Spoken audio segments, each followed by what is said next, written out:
Caitlin Clark has some big news that's sure to create a stir in the WNBA. But let's face it, are we really surprised? Many fans have been watching just to see her take charge in the league this season. Now, she's made the decision to step away for good, and honestly, who can blame her?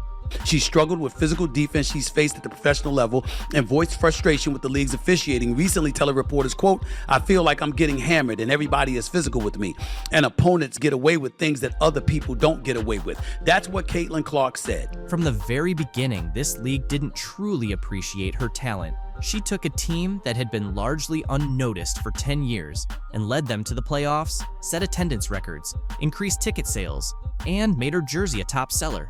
So what did she receive in return? A cheap eye poke, some shoulder hits, a loss by 6 points, technical fouls, unfounded claims of racism, and a label as a rude player. What I am upset about is like, hey man, your meal ticket is under constant attack. There's been dirty plays all season. If that's the kind of treatment you receive for making the league entertaining, I'd walk away too. But do you know what really drove her to this breaking point and led her to announce her decision? What did she say that made it clear she's entirely finished? Let me provide you with all the details. Those guys, they're the racists, when really, y'all are the racists. The people coming up with excuses to hate Caitlin Clark and the new fan base that she brought.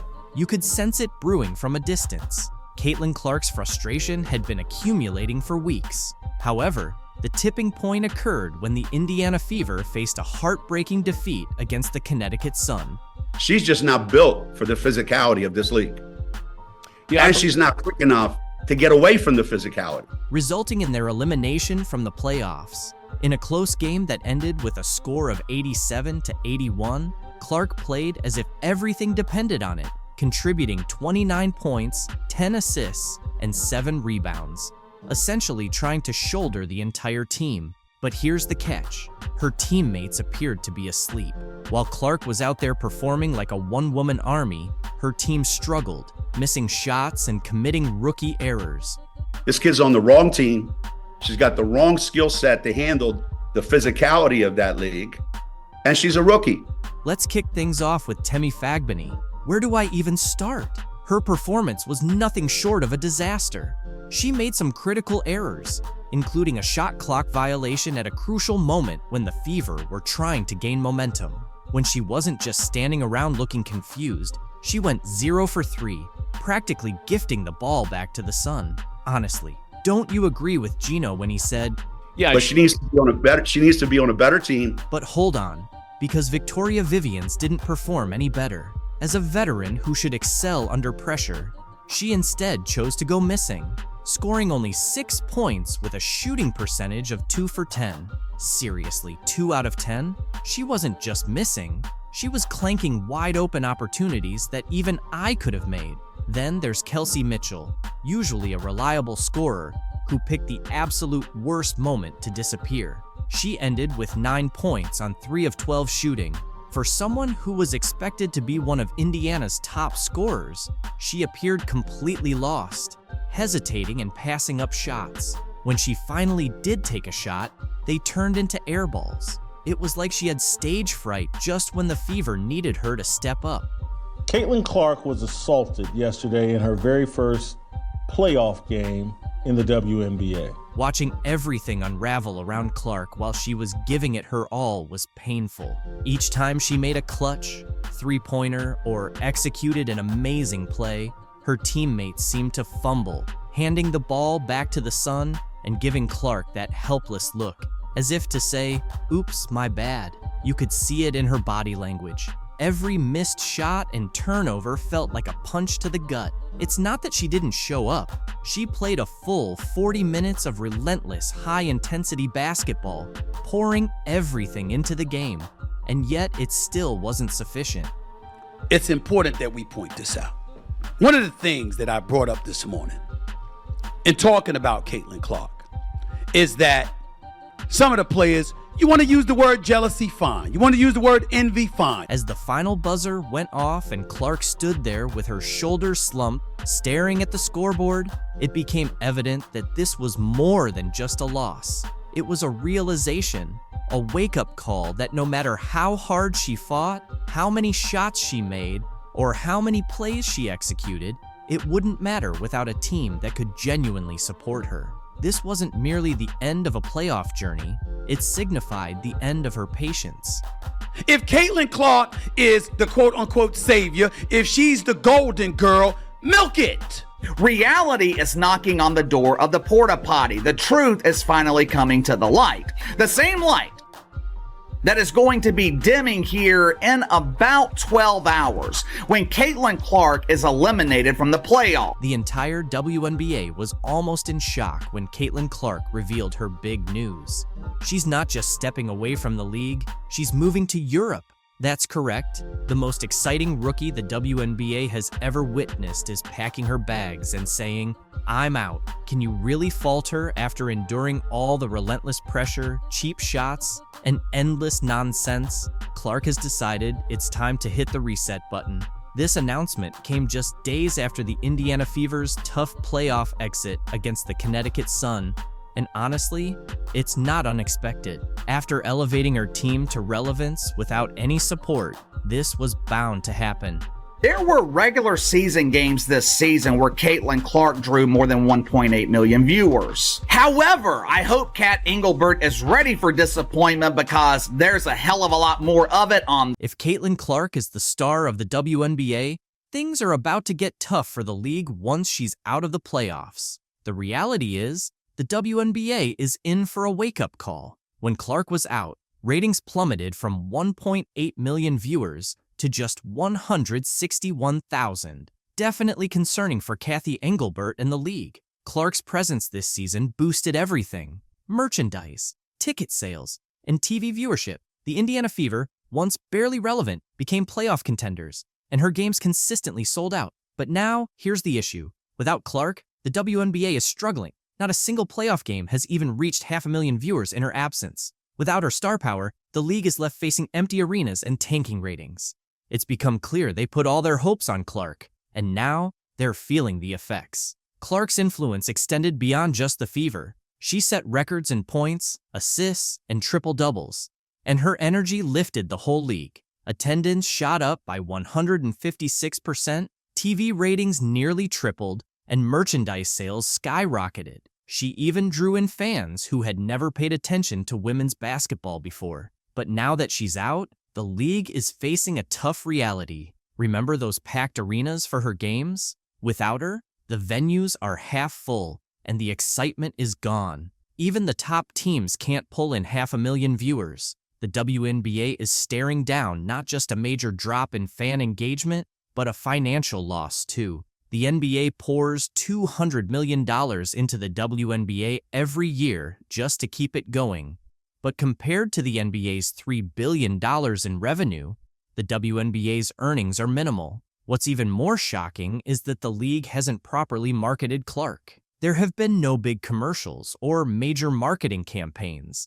It's like they're hiding their biggest asset. So what happens now? The WNBA needs to develop more stars, build rivalries, and create storylines that don't rely entirely on Clark. The league can't sit around waiting for the next big name to show up and save them. It's time for change, and fast. Can the WNBA survive without Caitlin Clark? Or is this the start of a serious decline for women's pro basketball? What's happening in the WNBA right now is absolutely wild. Sophie Cunningham, who plays with Diana Taurasi on the Phoenix Mercury, recently made some eye-popping comments about Caitlin Clark that are leaving people stunned. And believe it or not, that's just scratching the surface. Caitlin Clark isn't just putting up numbers on the court.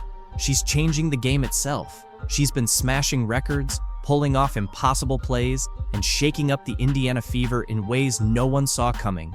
And get this, some of the seasoned veterans are starting to feel a bit envious. Yep, the rookie is making waves so big that it's ruffling the feathers of some long-standing stars. But hold on, let's take a closer look at what Cunningham said that's got everyone buzzing. In a recent interview, she dropped some serious thoughts on Caitlin Clark. But I think they've done a great job in the league as well. I think the physicality and all that they're going to get used to, but I think especially Caitlin Clark, she's been killing it. And I'm a huge fan, and I never say that, but I think it's fun what she's doing. Can you believe what this means? A veteran player who shares the court with the iconic Diana Taurasi is giving major props to a rookie. That's not something you see every day in the WNBA, but Sophie didn't stop there. She had more to say. When it comes to viewership, man, I think a lot of people have a lot to learn about our league, but I think that's a really fun thing. And if you have really anything negative to say about all the viewership and everything that this rookie class is doing, I just think that you're not capitalizing on it and you might be a little jealous. So Sophie just dropped a truth bomb on anyone throwing shade at Caitlin Clark's success and the other rookies in the league. She's basically saying that if you're not on board with how the WNBA is growing, then the issue might be with you. But why is Sophie, an established player, going all out to defend Clark and the rookies? Simple. It's all about the impact. Clark isn't just playing great basketball. She's completely changing how people view the WNBA. Since she stepped into the league, viewership has exploded. Games that used to have empty seats are now packed. People aren't just watching Indiana Fever games, they're buying tickets, jerseys, and buzzing about the WNBA on social media like never before. And here's the kicker. Clark is pulling all this off as a rookie. She didn't need years to adjust or build a fan base. She came in and started dominating right away. That's why Sophie and other savvy players are seeing that Clark's success is tied to the success of the league itself. In just the last 5 games, Clark's been on fire, averaging 22.6 points, 8.4 assists, and 4.8 rebounds. But that's not all. She's shooting 48.1% from the field and an impressive 44.4% from beyond the arc. These aren't just good numbers for a rookie, they're elite, even for seasoned pros. And what's most incredible is that she's not just stacking up stats for herself, she's lifting the entire team. With Clark on the court, the Fever have gone from barely scraping by to becoming serious title contenders. Oh, and that record for most points generated in a WNBA season? Clark is on track to break it. She's already ranked among the top 3 rookies of all time for total points, and the season's not even over. But it's not just about scoring. Clark is redefining what it means to be a point guard in this league. Her assists aren't just routine passes, they're jaw-dropping plays. She's seeing and creating opportunities that leave even the commentators speechless. And here's the wild part. She's doing all of this against defenses that are built specifically to shut her down.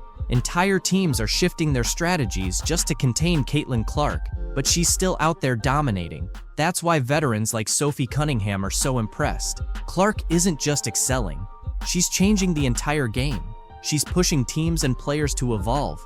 And in doing so, she's raising the level of competition across the WNBA. Let's dive into something Cunningham brought up that's been stirring the pot in the league: the jealousy and criticism aimed at Caitlin Clark. Sounds crazy, right? A rookie making such a huge impact that it's got veterans feeling envious. But that's exactly what's happening.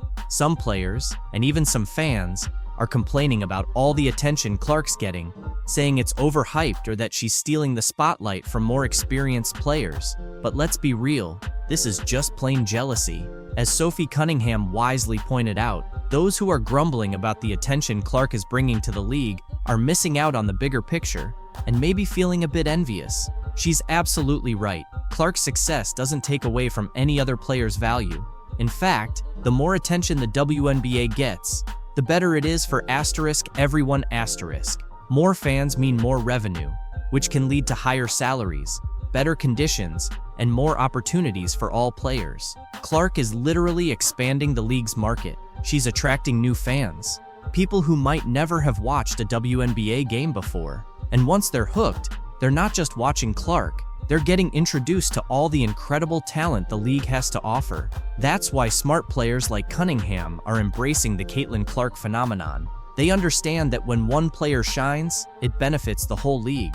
Clark's success is lifting the WNBA to new heights, and that's good for everyone. Will Caitlin Clark come into the WNBA and do what she's doing right now immediately?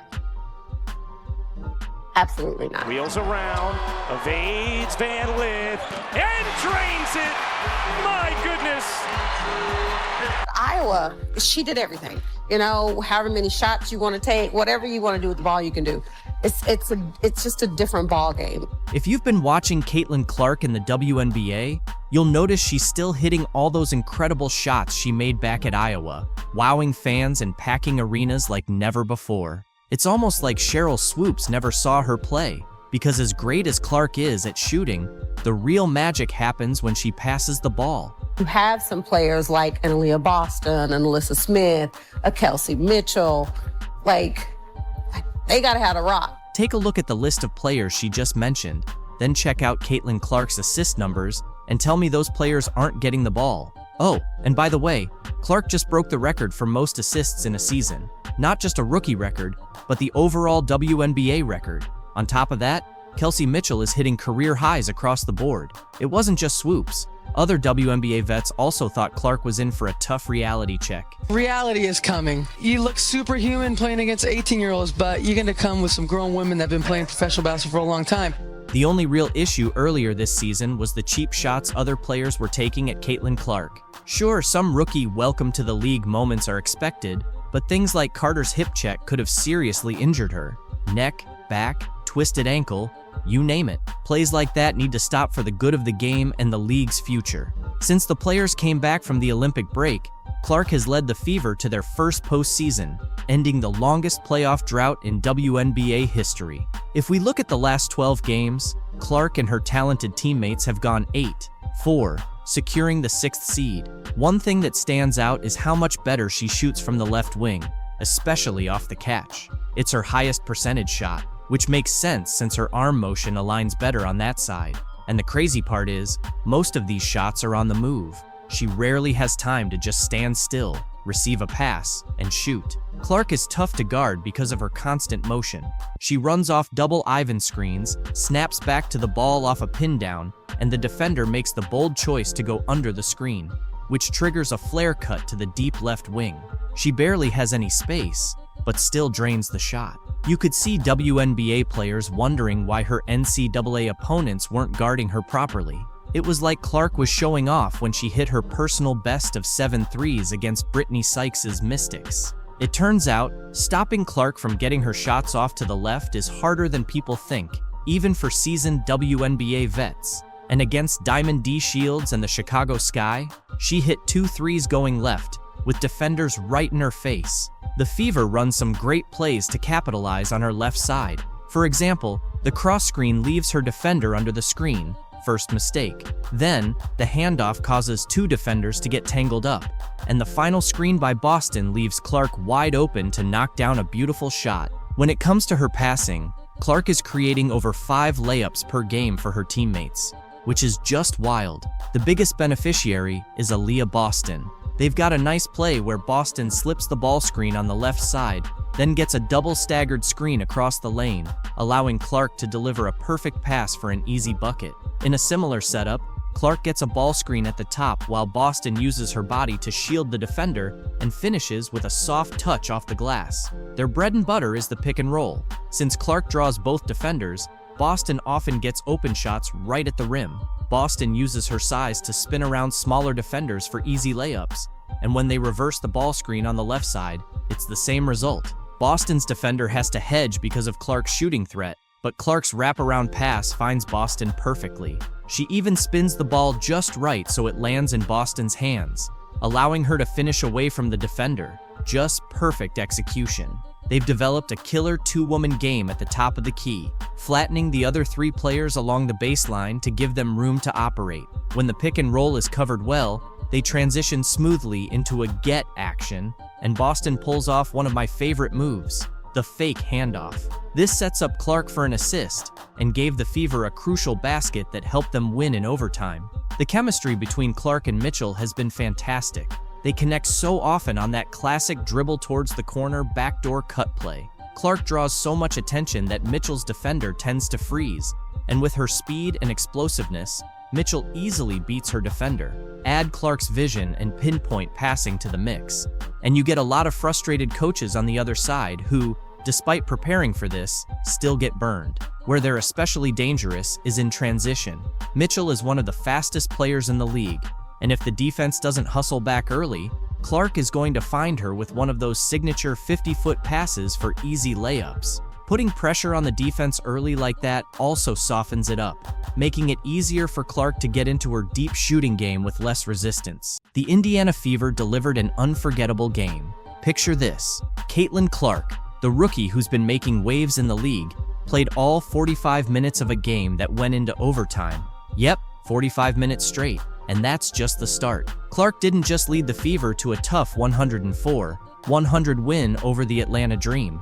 She also became the fastest player in WNBA history to hit 300 career assists. But that's not all. Her teammate, Aaliyah Boston, had the best game of her career on the very same night. The first quarter was electric, with the Fever and Dream trading baskets right from the jump. Clark showed she was locked in early, sinking a three-pointer within the first few minutes. Boston gets it back to Clark, sidesteps Howard, she will launch and knock down a three. The Atlanta Dream wasn't backing down, with Rhyne Howard answering back with her own sharp shooting. By the end of the first quarter, the Fever had a narrow 22-21 lead, setting the stage for a closely contested game. In the second quarter, things heated up even more. The Dream, led by Howard and Alicia Gray, pulled ahead by 6 points. But the Fever weren't going down easily. Lexi Hull stepped up, sinking 2 clutch three-pointers to keep them in the fight. Despite their efforts, the Dream managed to take control, going into halftime with a 48-44 lead. If you thought it was intense by then, the third quarter kicked things up a notch. The Dream extended their lead to 16 points, and it seemed like the Fever were losing their grip. But this is where Caitlin Clark and her squad worked their magic. Clark started finding her rhythm, making pinpoint assists and draining crucial shots. Meanwhile, Aaliyah Boston dominated the boards, grabbing key rebounds and converting them into points. By the end of the third quarter, the Fever had cut the lead to just 3 points, with the score at 69-66 in favor of the Dream. The fourth quarter was one of the most thrilling moments of the season. It was a battle between two determined teams. Clark continued to lead the Fever's offense with precision, while Boston was unstoppable around the basket. The game was tied multiple times in the closing minutes. With 18 seconds left, Boston hit a huge shot to tie the game at 90, sending it into overtime. Overtime was pure intensity.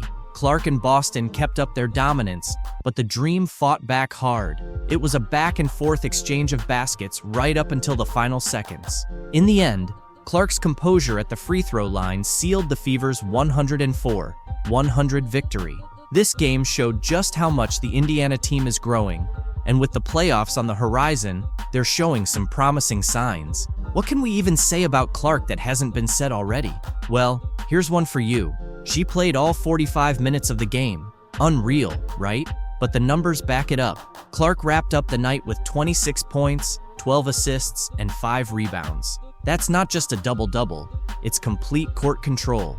And the biggest highlight? She became the fastest player in WNBA history to hit 300 career assists. We're talking about a rookie shattering records that seemed untouchable. Her court vision is something else. If Clark was the conductor, Aaliyah Boston was the unstoppable force. Boston had the game of her career, dropping 30 points and grabbing 13 rebounds. Another double-double, but more than that, it was pure dominance. She was a force in the paint, turning Clark's assists into easy buckets and creating second chances with her offensive rebounding.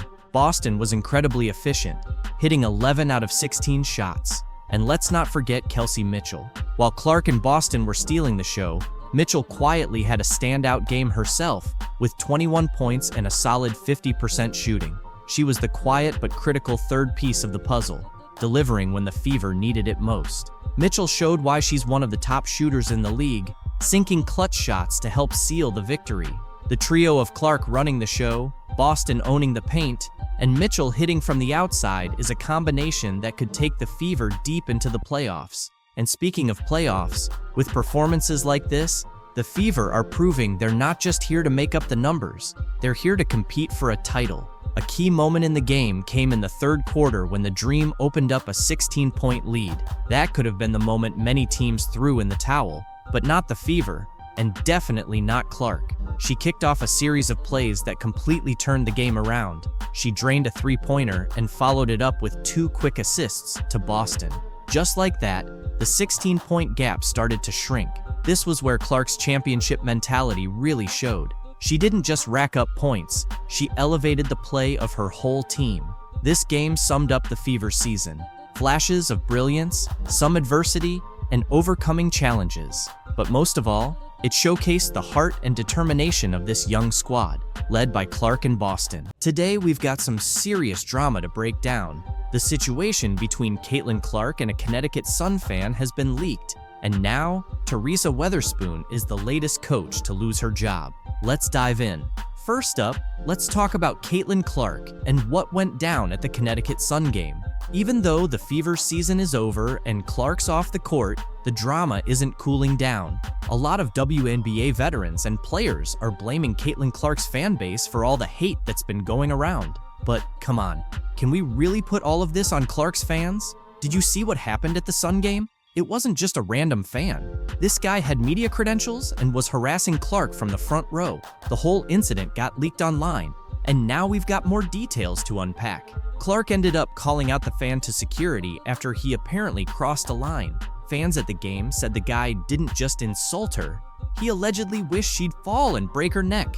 Then, he went back to his seat and bragged about it to other Sun fans. More people who were there have come forward, saying they overheard some of his comments, and it sounds pretty bad. This situation has sparked a lot of debate online, and there are even rumors that the guy had media access. So far, the WNBA hasn't made a statement, but it's definitely a mess. WNBA commentator Stephen A. Smith called out the racist fan and showed his support for Clark.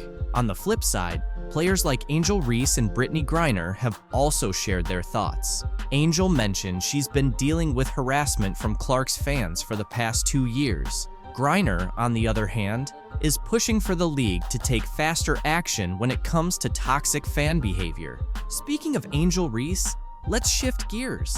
Last night, news dropped that her coach, Teresa Weatherspoon, was fired from the Chicago Sky, and Angel's heartbroken. She tweeted about how much Weatherspoon meant to her, saying she was the only one who believed in her and supported her through a tough time in her life. What do you guys think about all this? The WNBA faced some early controversy just 90 seconds into the first playoff game of 2024 when the Indiana Fever took on the Connecticut Sun in their best-of-3 series. Things escalated quickly when Caitlin Clark, the unanimous Rookie of the Year, ended up with a black eye. The incident happened when Connecticut guard Dejanai Carrington appeared to accidentally poke Clark in the eye. Despite Clark clearly being in pain and falling to the ground, no foul was called, which sparked an outcry from fans on social media. Many accused Carrington of foul play, claiming the move was intentional. Even Barstool Sports founder Dave Portnoy weighed in, tweeting, "Why does the WNBA let players wear gigantic nails if they use them as weapons? We're lucky Caitlin didn't lose an eye. No foul call, and she had to play with one eye the rest of the game." Clark, despite the injury, continued playing, but had one of her toughest games since joining the WNBA. She shot just 3.5%, going 4 for 17 from the field, including 2 for 11 from beyond the arc. The Fever, unable to rally behind their star, suffered a tough 93-69 loss to Connecticut, putting them on the verge of elimination. Kelsey Mitchell's 21 points and Aaliyah Boston's 11 rebounds were among the few highlights for Indiana. On the other side, Connecticut was led by Marina Mabrey's 27 points and Alyssa Thomas's 15th career triple-double as they controlled the game from start to finish. Despite the rough game, Clark didn't blame her eye injury for the performance. After briefly sitting on the bench following the poke, she decided to push through the pain and played 36 minutes, contributing 8 assists. However, her shooting struggles were hard to ignore. In the post-game press conference, Clark refused to place blame on Carrington, taking full responsibility for the missed shots and acknowledging her difficult game. Her determination to keep playing says a lot about her resilience, but fans are still left wondering if the eye injury played a bigger role in her off night. It remains to be seen if Clark and the Fever can bounce back and avoid an early playoff exit. Today, anytime the head is hit, they usually call it, and she gets her really hard there. Any contact above the shoulders. Angel Reese hit Caitlin Clark right on the head and ended up getting benched for it. To be honest, this situation isn't as glamorous or joyful for Clark as it might seem. The physical demands and the pressure of expectations, both on and off the court, have been tough. Adding to that, The stress from social media and various conspiracies has made things even harder. Clark talked about how challenging it all has been. Younger than that at times, and I'm trying to navigate moving to a new city by myself. I'm trying to navigate, playing in a new league on top of everything else that has come with it. And in the midst of all the chaos, Caitlin Clark is trying to stay calm. It's definitely not easy or delightful. The world keeps pulling her into the whirlwind. Over just a few years in the spotlight, Clark's story has evolved from a fun narrative about a record-breaking college basketball scorer who brought new attention to women's basketball, to discussions about race, sexuality, fame, money, and opportunity. Then, it shifted back to concerns about her turnover numbers early in her first WNBA season. Clark highlighted the importance of focusing on mental health and emphasized that seeking help is crucial. "I can achieve everything in my life," she said. "I'm not afraid to ask for help and to tell people, today is just not my day, and that's okay. Not every day has to be perfect." I think it's something that a lot of people in our country struggle with, especially young individuals. And, I think the biggest thing is don't be afraid to ask for help. The concern isn't just about Clark herself. Tennis star Serena Williams recently praised Caitlin Clark for handling early success well despite social media negativity. Speaking to the New York Post at the Tribeca Festival about her docuseries In the Arena, Serena was asked about Caitlin. Serena responded, "I just love that she tries to stay grounded." She mentioned that Caitlin avoids looking at her social media. Sharing some advice with Caitlin, Serena said, "If people are negative, it's because they can't do what you do, basically, and hopefully she'll continue to do what she's doing." Relating to Clark's tough early career days, Serena Williams shared her own experiences with similar negativity as a young tennis star. "I was bullied," Serena said. "Things I went through would get people canceled now." Earlier this year, Serena expressed interest in owning a WNBA team while talking to CNN. "I would definitely be super interested with the right market," she reiterated. "We just need the right catalyst and people. And I think that's happening over the past 2 years. Women's sports are finally having their moment." Big stars like Serena recognize Caitlin Clark's unprecedented rise to fame. She's one of the most popular athletes on the planet, and she hasn't even played her first WNBA game. In her first 14 games, Clark is on track to win Rookie of the Year, averaging 15.6 points on 36.7% shooting, 32.2% from three, 4.9 rebounds, and 6 assists. However, she's also facing intense physicality and committing a league-high 5.5 turnovers per game. Amid all the attention, fans are concerned about her mental health and well-being. Being famous has its perks, but at just 22 years old, there's worry about whether Clark can handle the long-term pressure. In ESPN's Full Court Press series, Clark admitted she sometimes wishes she were normal because all the attention and press can be draining.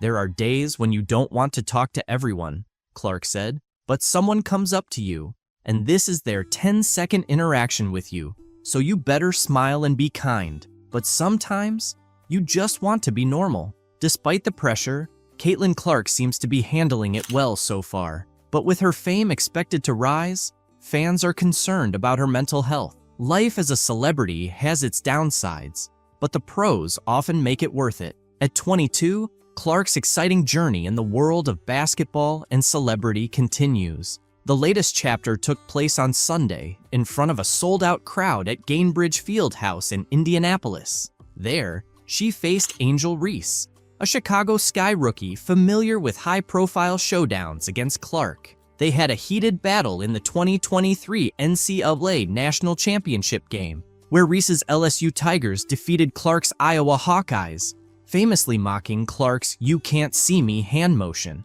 Clark and Iowa got their revenge when they knocked out Reese and LSU in this year's Elite Eight in April. Attendance and merchandise sales spiked, and everyone assumed the latest Clark-Reese game would set viewership records. "I think it's the emotion and passion we play with," Clark said. "That's something that wasn't always appreciated about women's sports.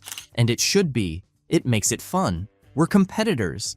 And that's how the game should be. It's going to get feisty and physical, but both teams are just trying to win." In their second professional meeting, the Fever earned a 91-83 win, with Clark delivering her best all-around performance of her 15-game career. She scored 23 points on 11 shots, adding 9 rebounds, 8 assists, and 2 blocked shots. In a dramatic turn, Reese hit Clark across the head, sending her to the floor as she attempted to block Clark's layup in the third quarter, earning Reese a flagrant foul. Clark's reaction was unexpectedly composed. "What's going through my mind is, I need to make these 2 free throws," she said. "That's all I'm thinking about. It's just part of basketball.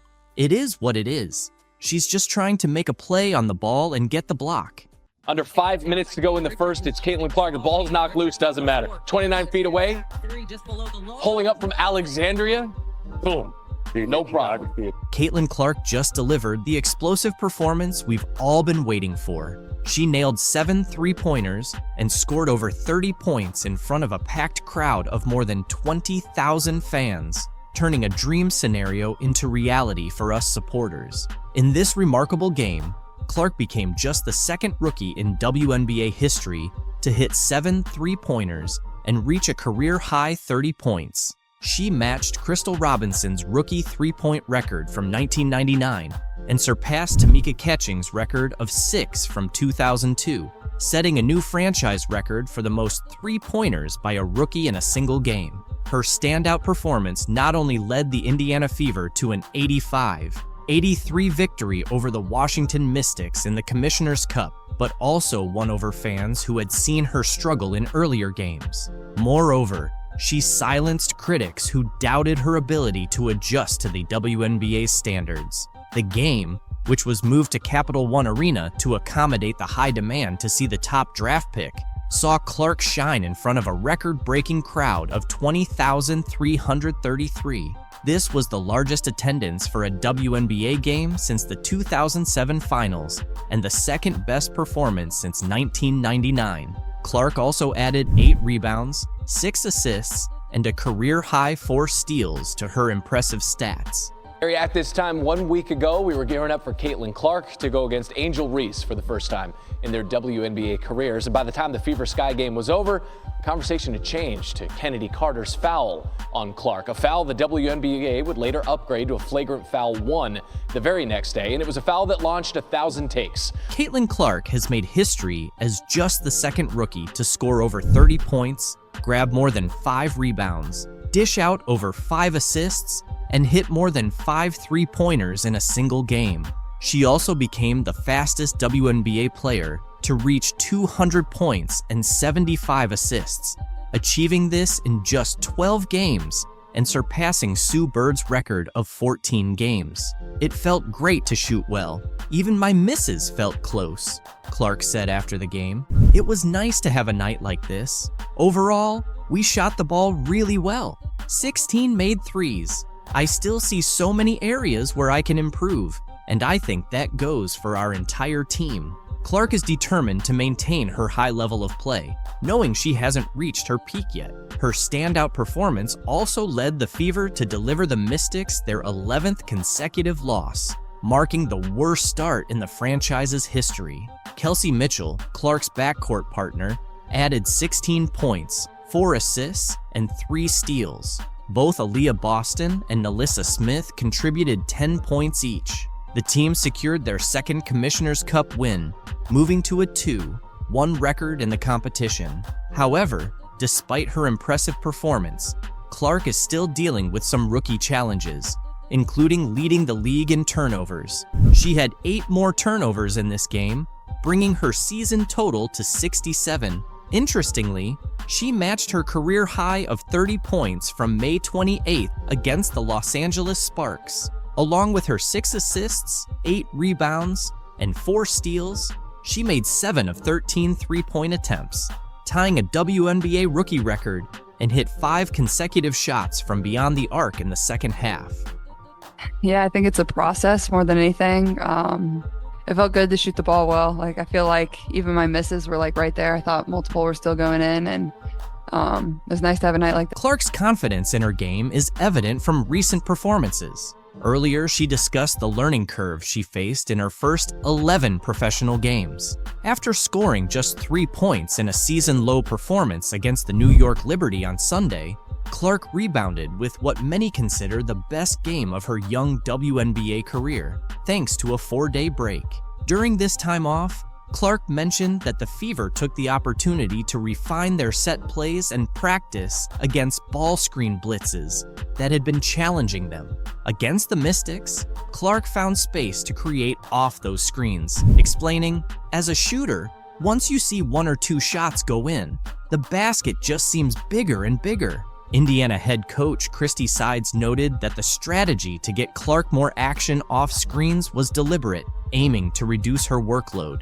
"She started feeling it late, which is always a good sign," Sides said. Defensively, Clark made an impact with a steal under the Washington basket to ignite a transition bucket in the first half and added another steal shortly after. By halftime, she had 4 assists and 3 steals, energizing the fans. Playing against the struggling Washington Mystics, who have 11 losses this season, also gave Clark a chance to look more at ease on the court. She mentioned before the game that she felt her passing was up to her standard, even as she and her Fever teammates continue to build their chemistry. Clark is also satisfied with her rebounding stats, considering her size. The 2-time NCAA Player of the Year came into Friday's game averaging 15.6 points, 6.4 assists, 5.1 rebounds, 1.3 steals, and a league-high 5.4 turnovers per game. Clark believes that as the game slows down for her, those turnovers will decrease. To reduce turnovers, Clark showcased her ball handling skills with a smooth one-handed drive and a scoop shot for 2 points in the first quarter. On the next Fever possession, she demonstrated her court vision with a give and go with second-year forward and 2023 top draft pick, Aaliyah Boston. Despite this, some flaws in Clark's game from the first 6 weeks of her professional career were evident on Friday. In the first quarter, she was stripped by fellow rookie Julie Van Loo, who then hit a transition 3-pointer before Clark could recover. Clark responded with a step-back 3-pointer near the Mystics logo. With the Fever starting 3s in 9, Clark is gaining a clearer understanding of how much experience counts in the WNBA. She offered some realistic insights into her situation, noting, "If you're the number 1 pick, you're probably going to a team that didn't have the best year before. It can be tough at times." One of the positives from the first 11 games has been the team's energy, which Clark says has remained consistent since their first game. Recently, Clark has been more in the media spotlight, particularly after taking hard fouls from the Chicago Sky's Chennedy Carter, which the league later upgraded to a flagrant foul. Clark addressed the controversy before Friday's game and stated she wasn't seeking an apology from Carter. While Carter faced criticism from fans upon the Sky's arrival in DC, Clark's performance highlighted her resilience and ability to rise above the situation. And she's having a tremendous season. She's played great basketball in my eyes, probably in first place for 6th player of the year. And, it's just basketball at the end of the day. There's no grudges. There's nothing like that. It's a sport. It's competitive. It's not going to be nice all the time. That's not what basketball is. And I think people that play that at the highest level understand that. Clark acknowledged that she was fully aware of the physical challenges she would face in the WNBA. "Maybe some people didn't understand the circumstances," she said. Clark continued, "You're starting a new chapter and a new phase of your career as a professional athlete. It's not going to click overnight. That's just not how it works." Clark has been emphasizing this since the beginning of her WNBA career, but both she and her fans are well aware of her exceptional talent and quick learning abilities. She plays in front of sold-out crowds in large arenas, and the excitement only seems to grow with each game. While Angel Reese might not see it now, it's Caitlin Clark who has made the WNBA the talk of the town, drawing record-breaking crowds and increasing viewership for fans watching from home.